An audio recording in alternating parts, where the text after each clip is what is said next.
সবশেষ খবর জানাতে সচিবালয়ে আছেন সহকর্মী প্রসূন আশিস এবং সাদিকুর রহমান। সরাসরি শুরুতে যাচ্ছি প্রশাসনের কাছে। প্রসূন, দেখুন, আগুন নিয়ন্ত্রণে আসার পরে প্রায় 9 ঘন্টা পেরিয়ে গেছে। এখন আমরা যেটা জানতে পেরেছি যে যেই ভবনটিতে গতকাল গভীর রাতে আগুন লেগেছিল, অর্থাৎ সচিবালয়ের 7 নম্বর ভবন, সেই ভবনটিতে এখন গোয়েন্দা সংস্থার কর্মকর্তা এবং আইন শৃঙ্খলা বাহিনীর সদস্যরা ছাড়া অন্য কাউকে এখনো পর্যন্ত প্রবেশ করতে দেওয়া হয়নি। অর্থাৎ আমরা যেটি জানতে পেরেছি যে সকাল 8টার পর থেকেই সেখানে তারা খুঁজে বেড়াচ্ছেন এবং তারা সেখানে খতিয়ে দেখছেন যে এটি কিভাবে আগুনটি লাগলো, কোনো নাশকতা নাকি সত্যি সত্যি শর্ট সার্কিট বা অন্য কোনো কারণে আগুনটি লেগেছে কিনা, এই জিনিসটি খতিয়ে দেখা হচ্ছে সেই থেকে। অর্থাৎ সারাদিনে ওই ভবনটিতে অন্য কোনো ব্যক্তিকে প্রবেশ করতে দেওয়া হয়নি, যদিও সচিবালয়ের অন্যান্য ভবনে কর্মকর্তা কর্মচারীরা অফিস করেছেন আজকে, তাও স্বল্প সংখ্যক কর্মকর্তারা প্রবেশ করেছেন। আর গণমাধ্যমকে সকাল থেকে কোনোভাবেই প্রবেশ করতে দেওয়া হয়নি সচিবালয়ের মধ্যে। তো আমরা যেটা বলতে পারি যে অনেকের মনে প্রশ্ন জেগেছে, সেই প্রশ্নগুলো সরাসরি তারা বলেছেন যে এই ধরনের একটি ঘটনা, অর্থাৎ সচিবালয়ে রাতে যদি কাউকে থাকতে হয় তাহলে স্বরাষ্ট্র মন্ত্রণালয়ের অনুমতি নিয়ে থাকতে হয়, শুধুমাত্র আইন শৃঙ্খলা রক্ষাকারী বাহিনীর কেউ থাকতে পারেন। তো এই অবস্থায় কিভাবে আগুনটি লাগলো, এটি নাশকতা কিনা, এটি বড় রকমভাবেই প্রশ্ন উঠেছে। যে কারণে যারা উপদেষ্টা মণ্ডলী রয়েছেন, উপদেষ্টা মণ্ডলীর অনেকেই সরজমিন পরিদর্শন করেছেন এবং তারপরে তারা কিন্তু বলেছেন, বিশেষ করে দুর্যোগ ব্যবস্থাপনা এবং ত্রাণ মন্ত্রণালয়ের যিনি উপদেষ্টা, তিনি সরাসরি আমাদের বলেছেন যে এই যে কমিটিগুলো করার পরেই, তদন্ত কমিটির তদন্ত কাজ শেষ হওয়ার পরেই মূলত বলা যাবে যে কিভাবে আগুনটি লেগেছে। এরই মধ্যে আমি জানিয়ে রাখি যে ইতিমধ্যে কিন্তু মন্ত্রিপরিষদ বিভাগ থেকে 7 সদস্যের একটি তদন্ত কমিটি গঠন করা হয়েছে। তারা তদন্ত কাজ চালিয়ে ঠিক 7 কর্মদিবসের মধ্যে তারা প্রতিবেদন জমা দেবে। এছাড়া শ্রম ও কর্মসংস্থান মন্ত্রণালয়ের পক্ষ থেকে আরও একটি কমিটি করা হয়েছে কি পরিমাণ ক্ষয়ক্ষতি হয়েছে সেটি নিরূপণ করবার জন্য। আরেকটি বিষয় আমরা জানিয়েছি যে সমস্ত মন্ত্রণালয়গুলো ক্ষতিগ্রস্ত হয়েছে, প্রত্যেকটি মন্ত্রণালয় থেকেই একটি করে কমিটি গঠন করা হবে কি পরিমাণ ক্ষয়ক্ষতি হয়েছে সেটি নিরূপণ করবার জন্য। আর জানিয়ে রাখতে চাই যে ভবনটি ক্ষতিগ্রস্ত হয়েছে, সেই ভবনের সবচেয়ে বেশি ক্ষতিগ্রস্ত হয়েছে শ্রম ও কর্মসংস্থান মন্ত্রণালয়ের। এরপরে ক্ষতিগ্রস্ত হয়েছে ডাক ও টেলিযোগাযোগ এবং তথ্য প্রযুক্তি মন্ত্রণালয়ের ক্ষতি হয়েছে, সড়ক পরিবহন ও সেতু মন্ত্রণালয়ের ক্ষতি হয়েছে এবং স্থানীয় সরকার মন্ত্রণালয়ের সবচেয়ে বেশি ক্ষতি হয়েছে।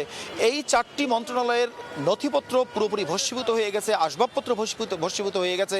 তো আমরা যেটি জানতে পেরেছি যে উপদেষ্টা পরিষদের একটি বৈঠক চলছে এখন, আমরা যেটা জানতে পেরেছি এর পরপরই কেউ সাংবাদিকদেরকে ব্রিফ করতে পারেন, এরকম একটি তথ্য আমরা জানতে পেরেছি, অথবা আগামীকাল সকালে সার্বিক পরিস্থিতি নিয়ে কোনো উপদেষ্টা ব্রিফ করে এই পরিস্থিতিটি জানাতে পারেন এবং সবশেষ তথ্যটি জানাতে পারেন বলে আমরা জানতে পেরেছি। তো আমি সচিবালয়ের ঠিক পশ্চিম পাশে প্রেস ক্লাবের দিকে যে 5 নম্বর গেট, যে গেট দিয়ে এখন কর্মকর্তা কর্মচারীরা অফিস শেষে বেরিয়ে আসছেন, সেই গেটে রয়েছি। আমাদের 1 নম্বর গেটে অর্থাৎ সচিবালয়ের দক্ষিণ পাশের গেটটিতে রয়েছে সহকর্মী সাদিকুর। আমরা চলে যাব সাদিকের কাছে, কি ধরনের তথ্য রয়েছে, নতুন কোনো তথ্য আছে কিনা সে জানতে। আসলে যে 1 নম্বর গেট যেটি আছে, আমি সেই ফটকের সামনেই দাঁড়িয়ে আছি, রাস্তার বিপরীতে। এখানে আমি আসলে যেটা দেখতে পাচ্ছি যে মানুষের কিন্তু উৎসব জনতা কিন্তু এখানে রয়েছে, তেমনই কিন্তু আসলে আইন শৃঙ্খলা রক্ষা বাহিনী কিন্তু সতর্ক অবস্থানে আছে এবং এখানে সেনাবাহিনীর সদস্যদেরকেও কিন্তু আমরা দেখেছি কড়া নিরাপত্তার মধ্যে আছে। যদিও এই রাস্তাটি কিন্তু এদিক দিয়ে যে রিক্সা সহ যে গণপরিবহন এগুলো কিন্তু চলাচল করছে। এটা আসলে অনেকেই বিষয়টা নিয়ে আসলে প্রশ্ন তুলেছেন যে সচিবালয়ের মতো একটা গুরুত্বপূর্ণ জায়গায় যে এখানে এই ধরনের ঘটনা ঘটেছে, এখনো পর্যন্ত সেখানে নিরাপত্তার বিষয়টি কিন্তু ওরকম জোরদার করা হয়নি।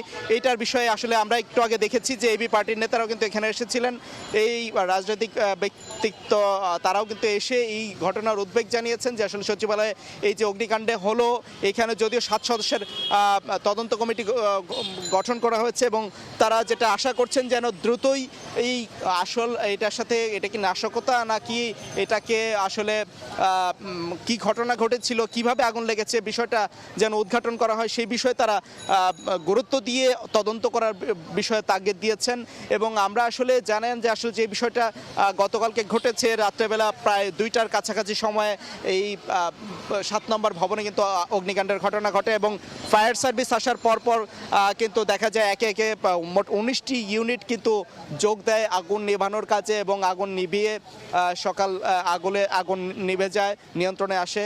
কিন্তু তারপরও দেখা যায় এখন এই যে ঘটনাটি ঘটলো, এই ধরনের ঘটনা আসলে খুব উদ্বেগজনক এবং এতে আসলে কি কোনো নাশকতা ছিল কি না এই বিষয়টি খতিয়ে দেখার পাশাপাশি যাতে এই ধরনের ঘটনা না ঘটে সেজন্য আইনশৃঙ্খলা রক্ষা বাহিনীর প্রতি বিশেষ সতর্ক দেয়া এবং এই সব ক্ষেত্রে তারা আর বেশি কঠোর হওয়ার জন্য বলেছেন, যেন নজরদারি আরও বাড়ানো হয়।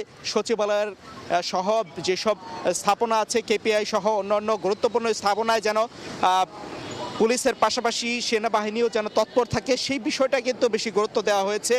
এবং বলা হচ্ছে যে বাংলাদেশে আসলে যে গণঅভ্যুত্থান হয়েছে, সেই গণঅভ্যুত্থানকে আসলে যাতে কোনোভাবেই নস্যাৎ না হয়, গণঅভ্যুত্থানের যে চেতনা ছিল বৈষম্যমুক্ত যে বাংলাদেশ গড়া এবং সুখী সমৃদ্ধ বাংলাদেশ গড়ার ক্ষেত্রে যাতে কোনো বাধা সৃষ্টি না হয় এবং এই জন্যে যেন এই ধরনের কোনো ষড়যন্ত্র আর কেউ করতে না পারে, সেজন্য সজাগ থাকার বিষয়ে যারা এসেছিলেন এখানে তারা বলেছেন।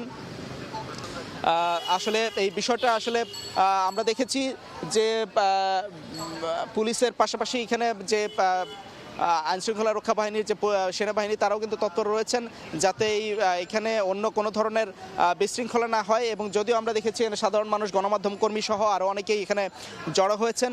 এই রাস্তাটি আসলে এখনও যান চলাচল করছে এদিক দিয়ে, ব্যক্তিগত যান এবং প্রাইভেট এবং পাবলিক সার্ভিসও চলাচল করছে। এখনও পর্যন্ত এই ছিল এখান থেকে সবশেষ তথ্য। সরাসরি যুক্ত ছিলাম সচিবালয়ে।